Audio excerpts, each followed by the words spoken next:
नमस्कार, उत्तराखंड का एक खास बुलेटिन देख रहे हैं आप और मैं हूं शिफन शर्मा। तो चलिए बिना किसी देरी के शुरुआत करेंगे बुलेटिन की। महाशिवरात्रि का पर्व धूमधाम के साथ मनाया जा रहा है और पर्यटन नगरी मसूरी में शिवालयों को सजा दिया गया है और सुबह से ही भक्तों को महाशिवरात्रि के दौरान जो है यहाँ पर पूजा अर्चना करते देखा जा रहा है। भक्तों का महारुद्र अवतार भगवान शिव के दर्शन करने और जल चढ़ाने के लिए तांता लगा है। सुबह से ही भजन कीर्तन और शिवालयों पर जलाभिषेक और दुग्ध अभिषेक किया जा रहा है। वहीं मसूरी देहरादून मार्ग स्थित श्री प्रकाशेश्वर मंदिर के अंदर सैकड़ों की संख्या में श्रद्धालुओं ने बाबा भोले का आशीर्वाद प्राप्त किया और मन्नतें मांगी। इस दौरान भक्तों में गजब का उत्साह देखने को मिला। वहीं सैकड़ों की संख्या में महिलाओं और पुरुषों ने मंदिर में जाकर पूजा अर्चना की। मेरा नाम सविता, मेरी फ्रेंड का नाम पूजा और हम शिव शंकर के दर्शन करने आए हैं। ओम नमः शिवाय। ओम नमः शिवाय। जयकारा भोले शंकर का। ओम नमः शिवाय। मेरा नाम उपासना लेखवार है और आज रात्रि है, बहुत अच्छा लग रहा है। हम सुबह आए, सारे मंदिरों में जितने भी भगवान के मंदिर है शिव जी के, हर मंदिर में जाके जल अर्पण किया। भगवान से अपने कामना के लिए प्रेयर की। पर अब मैं इस बारी 10th में हूँ, मैं चाहती हूँ भगवान मेरी सुन ले, अच्छा रिजल्ट है। वैसे अपनी मेहनत भी बहुत अच्छी कर रही हूँ पर भगवान पे भी थोड़ी बहुत। मम्मी ने भी बोला था, मम्मी का भी फास्ट है, मेरा भी फास्ट है। मम्मी ने भी बोला था कि भगवान से जो मांगेगी भगवान पूरा करेंगे, तो इसीलिए आज भगवान के पास आई। वैसे आना जाना लगा रहता है मंदिर में, पर आज शिवरात्रि थी तो इसीलिए भगवान से अपनी कामना के लिए मांगा है, विश की है। इस बारी 10th का रिज़ल्ट अच्छा है और बस मेरे घर वाले भी अच्छे से रहें, घर वालों के लिए भी। आज महाशिवरात्रि का त्योहार है और लोगों के द्वारा व्रत रखकर भगवान शिव की आराधना की जा रही है। तो वहीं पर शिवालयों पर जल चढ़ाने के लिए भक्तों की लंबी लाइनें देखी जा सकती है। भक्तजन रात 12 बजे से ही जल चढ़ाने के लिए मंदिरों में पहुंचे और शिवालय कर जल अभिषेक कर रहे हैं। वहीं पर यह तस्वीर जो आप अपने स्क्रीन पर देख रहे हैं विकास नगर के पौराणिक बाड़वाला शिव मंदिर की है, जहां पर भक्तजन भगवान शिव का जल अभिषेक कर रहे हैं। आपको ये भी बता दें कि बाड़वाला में हर वर्ष की भांति 4 दिवसीय मेले का भी आवेदन किया गया है, जो कि 26 फरवरी यानी कि आज के दिन से शुरू होकर 1 मार्च 2025 तक चलेगा। मेले की व्यवस्था को देखते हुए पुलिस प्रशासन द्वारा रूट डायवर्जन किए गए हैं। लगभग मेले में 250 दुकानें आवंटित की गई हैं। महाशिवरात्रि के इस पावन पर्व पर सभी क्षेत्रवासियों को, देशवासियों को हार्दिक शुभकामनाएं। भगवान शंकर से प्रार्थना करते हैं सभी पर अपना कृपा बनाए रखें और सभी को आशीर्वाद दें। तो पूरा क्षेत्र जो है तरक्की करे, उन्नति करे, सब लोग आगे बढ़ें, सब लोगों के घर में खुशियां हों और इस पूरे क्षेत्र के अंदर हमेशा भगवान शंकर का आशीर्वाद, भगवान शिव का आशीर्वाद सबको प्राप्त रहा है। यहाँ पे सभी लोग इस शिवरात्रि के पर्व को मिलजुल कर मनाते हैं। रात के 3 बजे से यहाँ पे श्रद्धालु लगातार आ रहे हैं और भगवान शिव की पूजा कर जल चढ़ा रहे हैं। भगवान शिव का आशीर्वाद सबको प्राप्त हो, ऐसी कामना भगवान शिव से करते हैं। जय शिव शंभू, हर हर महादेव। प्रथम तो मैं सभी क्षेत्रवासियों को मेले की व महाशिवरात्रि की हार्दिक शुभकामना देता हूँ और कामना करता हूँ कि हमारा संपूर्ण क्षेत्र सुखमय रहे और शांति रहे। आप सुबह कितनी बजे से लाइन में कतार में खड़े हैं? वैसे तो सुबह लाइन जो है लगभग 12 बजे के बाद दर्शन द्वार जो है भोले बाबा के द्वार श्रद्धालुओं के लिए खोल दिए जाते हैं। प्रधान जी, मेले के आयोजन किया जा रहा है, कितनी दुकानें लगभग लगी है? देखिए लगभग 200-250 दुकानें आवंटित की गई हैं और मेला 4 दिवसीय रहेगा। 26 फरवरी से 1 मार्च तक 4 दिवसीय मेला रहेगा और मेले के मद्देनज़र रूट को डाइवर्ट भी किया जाएगा ताकि मेले में कोई व्यवधान ना हो।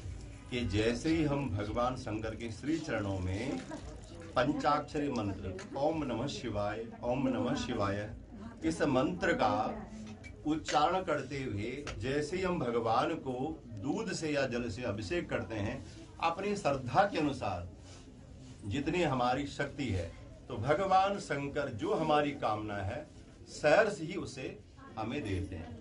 और भगवान शंकर का यहाँ पर श्री आशुतोष के नाम से उनकी यहाँ पर व्यापकता है। आशुतोष का अर्थ है शीघ्र प्रसन्न होने वाले। तो भोलेनाथ जी को जो भी अपनी शक्ति से एक चाहे पत्र, चाहे वो बिल्वपत्र हो, चाहे किसी भी पौधे का कोई पत्र हो, चढ़ाए तो भगवान शंकर सहर्ष से स्वीकार करके अपने।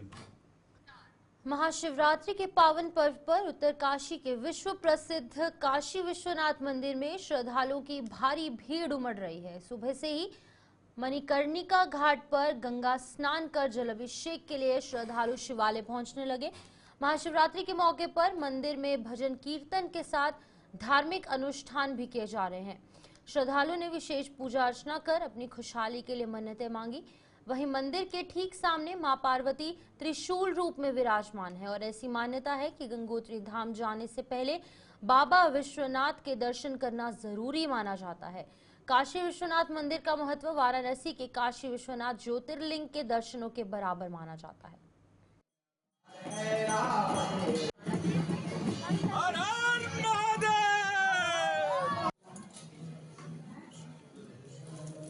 देवोमापतिं सुरगुरुं वन्दे जगत्कारिणं वन्दे पन्नगभूषणं मृगधरं वन्दे पशूनां पतिं वन्दे शूरशशाङ्कवहनिनयनं वन्दे मुकुन्दाप्रियं वन्दे भक्तजनाश्रयं च वरदं वन्दे शिवं शंकरं। जय श्री काशी विश्वनाथ। माँ पतित पावनी माँ गंगा के तट पर हिमालय की काशी उत्तरकाशी, जहाँ सभी पापों का नाश होता है, जहाँ पर शिवत्व की प्राप्ति होती है। ये शिवरात्रि बहुत ही अद्भुत और बहुत ही एनर्जी फील करने वाला था। मैं बहुत जगह विजिट किया हूँ, जैसे ओमकारेश्वर, उज्जैन से लेकर रामेश्वरम तक, तो वो एनर्जी वहाँ भी फील कर पा रहा हूँ। जो बोलते हैं उत्तर का एक काशी, यहाँ पर वो समझ में आ रहा है कि गंगा में स्नान कीजिए सुबह सुबह और फिर पूजा करने आइए और शिवरात्रि के लिए बाबा का आशीर्वाद लीजिए। बहुत ही उत्तम। उत्तराखंड के उधम सिंह नगर जिले के अंतर्गत रामबाग के प्राचीन शिव मंदिर, लगभग 350 साल पुराना शिवलिंग इसी मंदिर में स्थापित है।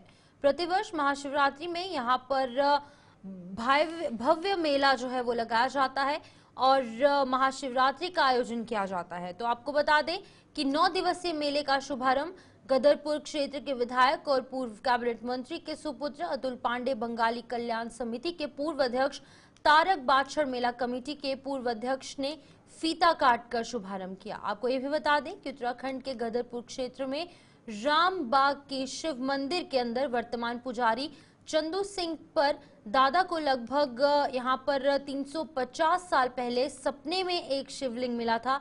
उस समय वहां पर स्थापित करके एक झोपड़ी बनाकर तभी से प्रतिवर्ष महाशिवरात्रि में यहाँ भव्य मेला आयोजित किया जाता है। परिवार बड़ा होता है तो विवाद भी होते हैं, तो इन चीज़ों को मीडिया में कहना ठीक नहीं है और कोई ऐसा विवाद नहीं है कि बहुत कि मतलब कि उसको जग जाहिर किया जाए। आपसी मनमुटाव होते हैं, वो सब चीज़ें ठीक हो जाएंगी। 9 दिवसीय शिवरात्रि महोत्सव शुरू हो रहे हैं, किस प्रकार कार्यक्रम रहेगा, क्या क्या व्यवस्था है? महाशिवरात्रि के पावन पर्व पर रामबाग मंदिर में प्रत्येक वर्ष मेला लगता है और मेला लगता है। आज उसके उद्घाटन के सत्र में मुझे बुलाया गया, मान सम्मान दिया गया कमेटी के द्वारा। तो मैं कमेटी के सभी बंधुओं का बहुत बहुत धन्यवाद देता हूँ और उन्होंने मुझे बुला करके जो मान सम्मान दिया है। और साथ ही महाशिवरात्रि का पर्व है, भोले बाबा की सब पर कृपा बनी रहे, ऐसी मैं प्रार्थना करता हूँ और ये मेला भव्य दिव्य सुखद हो, ऐसी मैं भगवान से प्रार्थना करता हूँ। और इसी प्रक्रिया को आगे उत्तरकाशी की शिवनगरी में महाशिवरात्रि की तैयारियां शुरू हो गई हैं।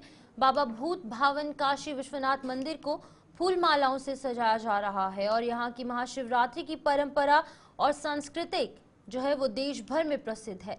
महाशिवरात्रि के अवसर पर यहाँ श्रद्धालुओं का तांता लग जाता है।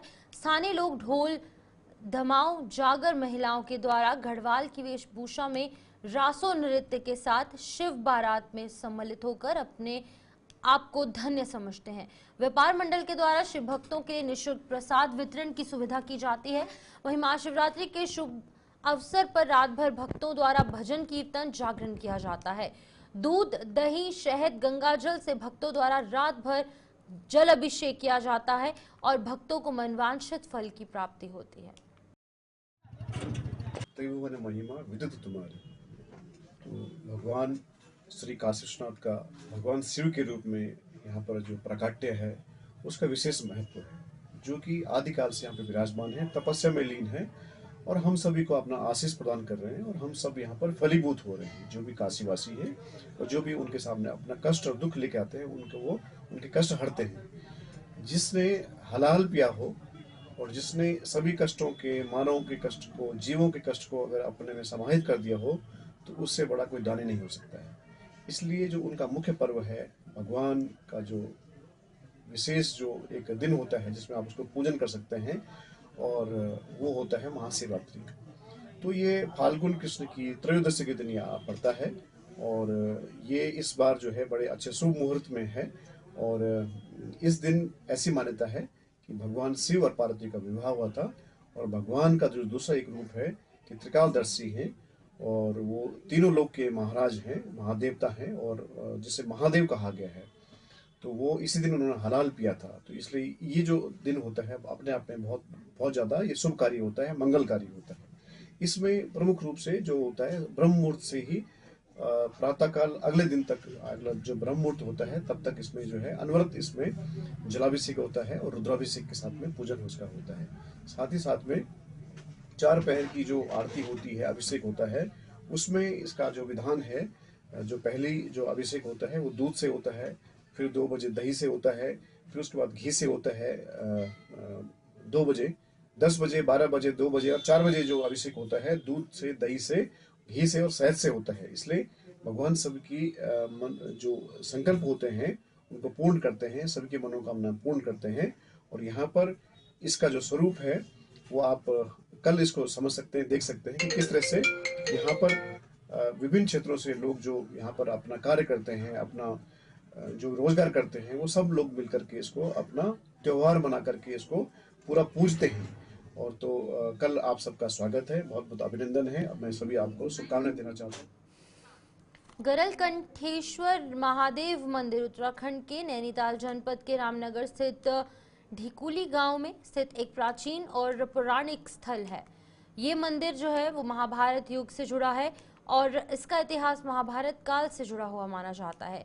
जनश्रुतियों के अनुसार इस शिवलिंग की स्थापना स्वयं पांडवों ने अपने अज्ञातवास के दौरान की थी। विशेष रूप से यह मान्यता है कि इस पवित्र शिवलिंग की स्थापना महाबली भीम ने की थी। ये मंदिर केवल धार्मिक आस्था का केंद्र ही नहीं, भारतीय इतिहास और पुराना जो महत्व है उससे भी जुड़ा है। आपको बता दें कि विभाग ने इसे संरक्षित स्मारक घोषित किया और मंदिर परिसर, इसके आसपास की खुदाई में पांडव कालीन कई कलाकृतियां, स्तंभ, मूर्तियां और अलंकृत स्तंभ भी प्राप्त हुए हैं। तो यहाँ पर किसी विकसित सभ्यता के अस्तित्व का संकेत देते हैं।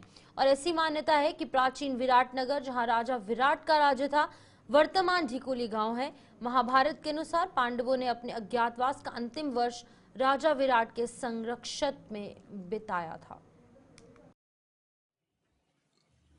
देखिए, यह मंदिर जो है पांडवकालीन है और पांडवों के अज्ञातवास में जब 1 वर्ष का कार्यकाल था तो अवशेष तो उनको उनने यहाँ निवास किया। यह उसी समय 500 भाइयों के द्वारा स्थापित किया गया है। प्राचीन मंदिर है और साथ में एक ऊपर आप वहाँ पर से आधा किलोमीटर ऊपर जाएंगे तो एक कुआं भी है वहाँ, जो भीम के द्वारा निर्मित किया गया। मैंने उसके दर्शन भी किए हैं और कई अनुष्ठान भी मैंने वहाँ बाहर के लोगों के, दिल्ली है, अहमदाबाद है, कानपुर है, लखनऊ, ऐसे लोग जो वहाँ श्रद्धालु आते हैं। देखिए, जो ढिकुली है ये कॉर्बेट नेशनल पार्क की सीमा से लगा हुआ एरिया है इसमें, और ये बैराटपट्टन या विराट नगरी के नाम से इसे जाना जाता है। वहाँ पे गरलकंठेश्वर महादेव है, जो वहाँ पे आप देखेंगे प्राचीन शिवलिंग है। तो कई 100 साल पुराने उनका, अगर आर्कियोलॉजिकल सर्वे ऑफ इंडिया ने भी उनको संरक्षित क्षेत्र घोषित किया हुआ है। और पूरे ढिकुली क्षेत्र में अगर हम उत्खनन करें तो आपको एक बहुत पुरानी सभ्यता, पुरानी चीज़ों के अवशेषों के वहाँ पे दर्शन होंगे। ढिकुली में पुराने लोग यहाँ पे अगर खुदाई भी करते थे किसी निर्माण कार्य के लिए तो वहाँ बहुत सारी सामग्री निकलती थी।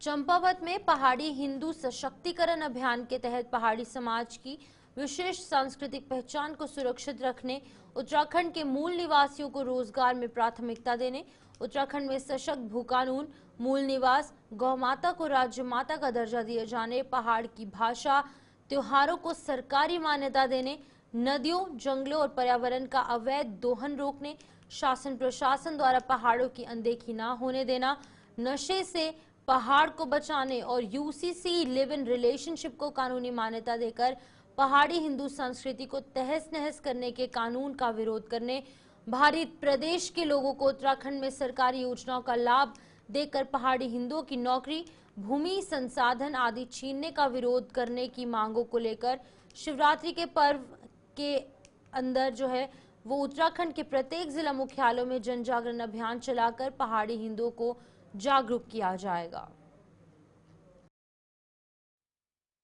हमारा राज्य कई शहादतों के बाद बना है और इस राज्य की जो मांग थी सिर्फ पहाड़ी राज्य की मांग थी, इसलिए हम कहते हैं ये उत्तराखंड पहाड़ का है और पूरा पहाड़ उत्तराखंड है। हमें नहीं चाहिए वो बाहरी लोग जो हमारे उत्तराखंड की अस्मिता पे, हमारे उत्तराखंड की संस्कृति पे और हमारे उत्तराखंड के संसाधनों को लूटने का काम कर रहा है। और हमारा संगठन पहाड़ी आर्मी उत्तराखंड पर्वतीय अस्मिता, संस्कृति और संसाधनों के रक्षक है। हमारे साथ जुड़े हुए तमाम हजारों लोग हमेशा कई सालों से काम कर रहे हैं कि किस तरीके से पर्वतीय अस्मिता बचाई जाए, किस तरीके पर्वतीय जो संसाधन लूट रहे बाहर के लोग उनको बताए जाए। आज हम चंपावत में आए हैं। चंपावत से कल हमारी उत्तराखंड बचाओ यात्रा है जो पहाड़ी हिंदू सशक्तिकरण के अभियान के तहत है और हम इस अभियान के तहत लोगों को बताएंगे कि हमारे उत्तराखंड की बोली भाषा, जिसको बोली कह रहे हो, भाषा का रूप क्यों नहीं दिया जा रहा है, हमारी संस्कृति पे बात क्यों नहीं हो रही है, हमारे जो मूल उद्देश्य इस राज्य को बनाने के था रोजगार, वो कहाँ है, हमारा मूल निवास कहाँ है। उत्तराखंड के नेता प्रतिपक्ष यशपाल आर्य ने मंगलौर में विधायक काजी निजामुद्दीन के आवास पर पहुंचकर उत्तराखंड सरकार पर निशाना साधा। उन्होंने कहा कि यूनिफॉर्म सिविल कोड उत्तराखंड की संस्कृति के विपरीत नहीं है, बल्कि ये कानून उत्तराखंड के लोगों पर जबरदस्ती थोपा गया है जो सनातन धर्म के अनुकूल नहीं है। उन्होंने ये भी कहा कि ये कानून पूरे देश के लिए गलत है। साथ ही उन्होंने प्रेमचंद अग्रवाल के बयान को भी गलत बताया और कहा कि ये बयान उत्तराखंड को पहाड़ी और मैदानी भागों में बांटने की साजिश है। उन्होंने कहा कि इस बयान से हर समुदाय के लोग काफी नाराज हैं। देखिए, समान नागरिक संहिता का जो भारतीय जनता पार्टी ढोल पीट रही है और अपनी पीठ थपथपा रही है, ये समान नागरिक संहिता है ही नहीं। देखिए, जनजाति को बाहर कर दिया गया है और उत्तराखंड में जिस तरह का परंपराएं हैं, जिस तरह की संस्कृति है और जिस तरह से लिव इन रिलेशनशिप को इस प्रदेश से लागू किया गया है, सनातन धर्म का अपमान है, पूरा देश देख रहा है। और किसी भी मुल्क में, दुनिया में इस तरह का कानून नहीं है जो इन्होंने देवभूमि उत्तराखंड कहते हैं, सनातन धर्म की बात करते हैं, यहाँ लागू किया है। इसमें काफ़ी खामियां हैं और ये भी इसमें स्पष्ट उल्लेख है कि जो लिव इन रिलेशन में रहेंगे वह व्यक्ति अगर रिश्ते तोड़ता है तो उसकी जो युवती है उसका अगर पुत्र पैदा होगा, पुत्री पैदा होगी, औलाद होगी, उसकी देख रेख सारा वो करेगी। तो ऐसे ये तो स्वीकार ही नहीं है। टिहरी जिले के प्रतापनगर विधानसभा क्षेत्र के विधायक विक्रम सिंह नेगी ने जिला योजना की बैठक में ना जाने एक ऐलान किया है। ना जाने का ऐलान उन्होंने कर दिया है। उन्होंने कहा है कि वो इस बैठक में सम्मिलित नहीं होंगे, शामिल नहीं होंगे। उन्होंने कहा कि टिहरी जिले के प्रभारी मंत्री प्रेमचंद अग्रवाल की अध्यक्षता में होने वाली जिला योजना की बैठकों का बहिष्कार करेंगे। इस मामले में कांग्रेस के प्रदेश प्रवक्ता ने भी अपनी बात कही है। उन्होंने कहा कि सदन में पहाड़ के लिए और अमर्यादित शब्द का इस्तेमाल करना उत्तराखंड की अस्मिता पर हमला है। उन्होंने कहा कि यहाँ पर मंत्री प्रेमचंद अग्रवाल को सरकार और पार्टी का संरक्षण है, जिसकी वजह से कि वो विवादित बयान से उत्तराखंड के लोगों को अपमानित कर रहे हैं। आपको बता दें कि यहाँ पर विक्रम सिंह नेगी प्रतापनगर विधानसभा क्षेत्र से विधायक हैं। उन्होंने 2012 में कांग्रेस के टिकट पर चुनाव जीता था। नहीं, अगर हमारे बड़े वरिष्ठ जो है विधायक हैं विक्रम सिंह नेगी जी प्रतापनगर से, कोई बात अगर रखी है उन्होंने, जनप्रतिनिधि हैं, निश्चित रूप से आहत हैं, क्योंकि एक ऐसा वक्तव्य है जिसने संपूर्ण जो है इस समय उत्तराखंड के जनमानस को निश्चित रूप से एक चोट पहुंचाई है। और आज अगर वो बहिष्कार वाली बात कर रहे हैं तो ये बनता है। अगर उत्तराखंड के जनमानस के प्रति कांग्रेस पार्टी के विधायक समर्पण भाव वाली नीति अपनाए हुए हैं और जन भावनाओं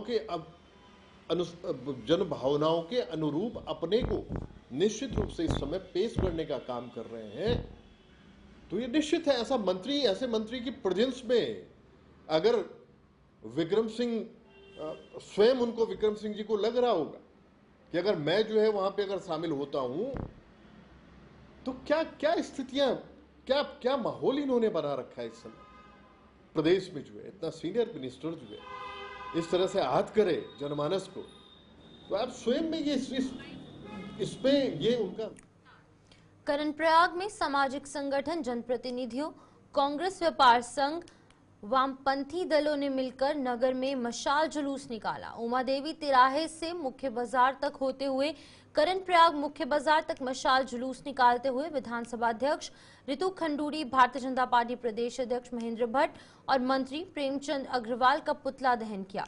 इस मौके पर उन्होंने कहा कि सदन में मंत्री प्रेमचंद अग्रवाल पहाड़ी विरोधी टिप्पणी कर रहे हैं, जिसके विरोध में बद्रीनाथ विधायक लखपत सिंह बुटोला विरोध कर रहे हैं, लेकिन विधानसभा अध्यक्ष रितु खंडूरी उनकी आवाज दबाने का कार्य कर रहे हैं और आज चोरी छिपे विधानसभा अध्यक्ष भराड़ी सेन के लिए जाने के लिए मजबूर होना पड़ रहा है। उन्होंने सभी पदाधिकारियों की इस्तीफे की मांग की है। असल में इस राज्य को बनाने में इस पहाड़ के लोगों ने बहुत बड़ी कुर्बानियां दी हैं और हम वो लोग हैं जिन्होंने इस राज्य के अंदर उत्तराखंड राज्य आंदोलन को 1994 के अंदर प्रारंभ किया। और बहुत दुख के साथ हमको कहना पड़ रहा है कि जो हमारे राज्य का सदन है विधानसभा के अंदर एक मंत्री पहाड़ के सवालों को लेकर उठाए गए सवालों के जवाब में जो पहाड़ के तमाम सारे मुद्दे हैं, चाहे वो सड़कों का सवाल है, खेती का सवाल है, रोजगार का सवाल है, महंगाई का सवाल है, इन तमाम सारे जो पहाड़ के बुनियादी मुद्दे हैं, जब इन मुद्दों को लेकर के सवाल कर रहे हैं तो हमारे पहाड़ के लोगों को गाली दी जा रही है और प्रेमचंद अग्रवाल खुलेआम गाली दे रहे हैं। विधानसभा के अंदर जो कृत्य प्रेमचंद अग्रवाल जी के द्वारा किया गया, जिस तरह से पहाड़ियों का अपमान किया गया और उस अपमान के बदले में पहाड़ का लाल लखपत बुटोला जिस तरह सदन के अंदर प्रेमचंद अग्रवाल का विरोध कर रहा था, रितु खंडूरी ने लखपत बुटोला का जो धमकाने का काम किया उसकी हम घोर निंदा करते हैं और उसी के विरोध में हमने आज इस कर्णप्रयाग के मशाल जुलूस के साथ साथ रितु खंडूरी का पुतला दहन किया, प्रेमचंद अग्रवाल और महेंद्र भट्ट का पुतला दहन किया, क्योंकि महेंद्र भट्ट ने कहा था कि कोई भी व्यक्ति अगर पहाड़ और प्लान की बात करेगा उसका हम विरोध करें, उसको मुकदमा दर्ज करने का काम करेंगे। अगर महेंद्र भट्ट जी अगर आपको मुकदमा दर्ज करना है तो संजय रावत पर मुकदमा दर्ज करिए, क्योंकि अगर जो पहाड़ के लोगों का अपमान करेगा। तो चलिए बुलेटिन में इतना ही, दीजिए इजाजत, नमस्कार।